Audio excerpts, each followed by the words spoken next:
Pagkatapos ng 3 taong paghanap ng hustisya, leader ng NPA na sangkot sa pagsalakay at pagkakapatay ng 5 pulis noong taong 2021 sa Camarines Norte, huli sa Albay at mahigit 16 na milyong pisong halaga sa loob lamang ng 1 linggong operasyon sa rehiyon ng Bicol, ipinamalas muli ng ating kasurugkaps. Samantala handang-handa na ang pamunuan ng Pro-5 sa paggunita ng Semana Santa 2024. Lahat ng ito sa ilalim ng pamumuno ng nag-iisang game changer general. Ito ang ika-14 na linggo ng Weekline. Abala ang pamunuan ng PNP Bicol ilang linggo bago ang paggunita ng Semana Santa. Kaya naman kahit araw ng linggo, noong ika-17 ng Marso, kasama sa maagang bicycle patrol ni Police Brigadier General Dizon ang makita ang kahandaan ng ating kapulisan sa lungsod ng Legazpi at munisipyo ng Daraga sa Albay. Hindi rin pinalampas ang nakasanayang motorcycle patrol kinagabihan sa araw na ito. Lunes ika-18 ng Marso, maaga pa lang nasa Lucena na ang ating game changer general para sa isang command conference na pinangunahan ng Area Police Command Southern Luzon. Kasama ni Police Brigadier General Dizon sa conference ang mga regional directors ng Police Regional Offices ng Calabarzon at Mimaropa sa APC Southern Luzon Headquarters, Metropolis Clubhouse, Barangay Kandurang, Mayaw, Lucena City. Pagkatapos ng mahabang pagpupulong kaugnay ng mga police operations sa Silangang Luzon, nagbigay galang ang ating Regional Director sa pamamagitan ng isang courtesy visit kay Major General Facundo O. Palafox IV, Philippine Army, Acting Commander Southern Luzon Command, Armed Forces of the Philippines sa Southern Luzon Command Officers Clubhouse, Camp General Guillermo Nacar, Lucena City. Balik naman ito agad ng Campo Ola para sa kanyang mga regular policing activities. Martes ika-19 ng Marso, pagkatapos ng maagang bicycle patrol at pagmamasid sa komunidad, nakibahagi si Police Brigadier General Dizon virtually sa ginanap na First Quarter Regional Disaster Risk Reduction and Management Council Full Council Meeting kaugnay ng Semana Santa at iba pang law enforcement and disaster risks concerns sa rehiyon ng Bicol. Isa din si Police Brigadier General Dizon sa mga virtual attendees ng First Quarter Meeting of the Interagency Committee on Anti-Illegal Drugs Advocacy Cluster. Ito din ang araw ng pagkakadakip ng notorious na NPA leader na sangkot sa pagkakapatay ng 5 pulis noong 2021. Kaya naman naging abala din sa koordinasyon ang ating regional director at pagbusisi sa mga detalye ng naging operasyon. Subalit hindi pa rin nakiligtaan ang kanyang gabi-gabing motorcycle patrol. Noong Miyerkules ika-20 ng Marso, pagkatapos ng ilang oras na bicycle patrol at pagmamasid sa kalsada, guest of honor and speaker si Police Brigadier General Dizon sa opening ceremony ng Introduction to Cybercrime Investigation course na ginanap sa Pro-5 Multipurpose Building Camp Brigadier General Simeon A. Ola, Legazpi City, Albay.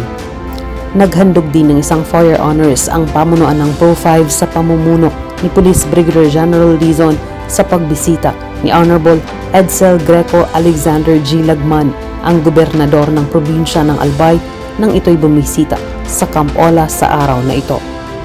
At pagkatapos binigyang oras ni Police Brigadier General Dizon ang pakikibahagi sa naging selebrasyon ng 25th Founding Anniversary ng Coast Guard District, Bicol, kung saan panauhing pandangal si Coast Guard Admiral Ronnie Hill L. Gavan, Commandant Philippine Coast Guard sa headquarters ng Coast Guard District Bicol, Rawiz, Legazpi City, Albay. Samantala noong ika-21 ng Marso, guest speaker din ang ating game changer general sa ginanap na blessing, inauguration and turnover of Naga City Forensic Unit kasama si Honorable Nelson S. Ligacion, ang mayor ng Naga City, bilang panauhing pandangal.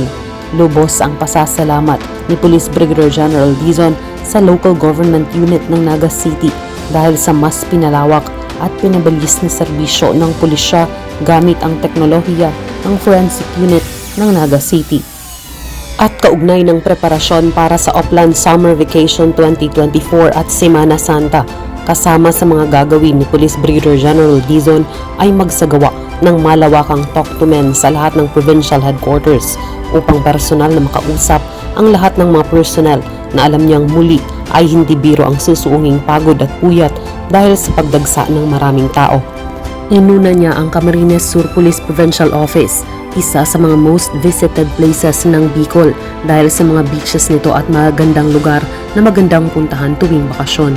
At bago natapos ang araw, siniguro pa rin ng ating Game Changer General ang makapagsagawa ng motorcycle patrol at traffic assistance sa lungsod ng Legazpi at Daraga sa Albay bago ito nagtungo sa culmination ceremony ng National Women's Month kung saan panauhing pandangal ang kanyang may bahay na si Mrs. Rose Vicky Uy Dizon. Biyernes, ika-22 ng Marso, pagkatapos muli ng maagang bicycle patrol, nakibahagi ang ating Game Changer General sa naging signing of Memorandum of Understanding between Department of Agrarian Reform, Regional Office 5 and Police Regional Office 5 para sa mas maayos na koordinasyon sa pagtugon sa mga pangangailangan ng mga agrarian reform beneficiaries at pagpapalakas ng seguridad sa kanilang mga komunidad.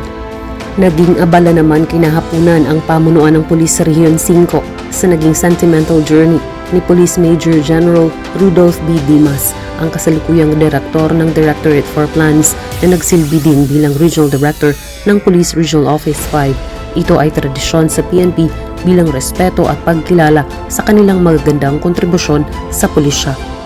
Noong Sabado, ika-23 ng Marso, command visit na sinabayan ng conference ng Commander Area Police Command Southern Luzon na si Police Lieutenant General Roderick C. Armamento na ginanap sa Sorsogon Police Provincial Office, Camp Salvador Escudero Senior, Barangay Sampaloc, Sorsogon City.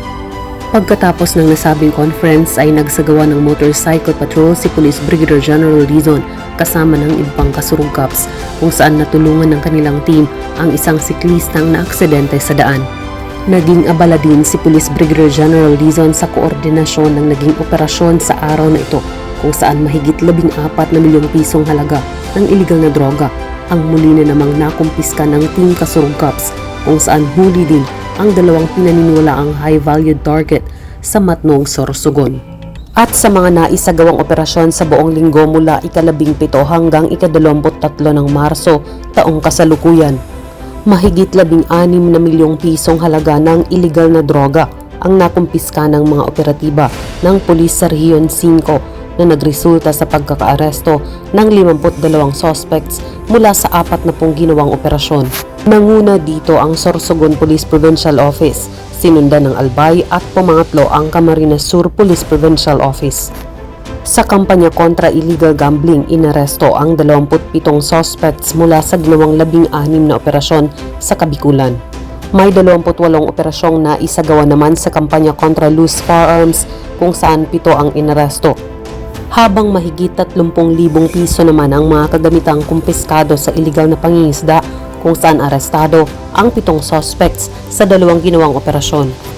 Huli naman ang 6 na suspects ng ginawang operasyon ng Camarines Norte Police Provincial Office at Sorsogon Police Provincial Office sa kampanya kontra illegal logging na nagresulta sa pagkakakumpiska ng mahigit 100,000 mga lumbers and flitches.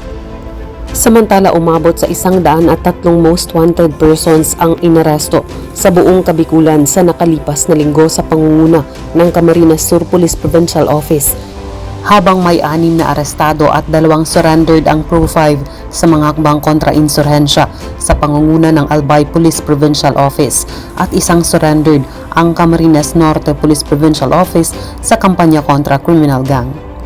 Patuloy na subaybayan ang transparent service ng ating nag-iisang Game Changer General sa rehiyon ng Bicol. Basta't kay Police Brigadier General Andre Perez Dizon, serbisyo ay damang-dama, serbisyo ay uunahin ka at ipapatupad ang serbisyong APD, approachable, presentable, and dependable Kasurugkaps.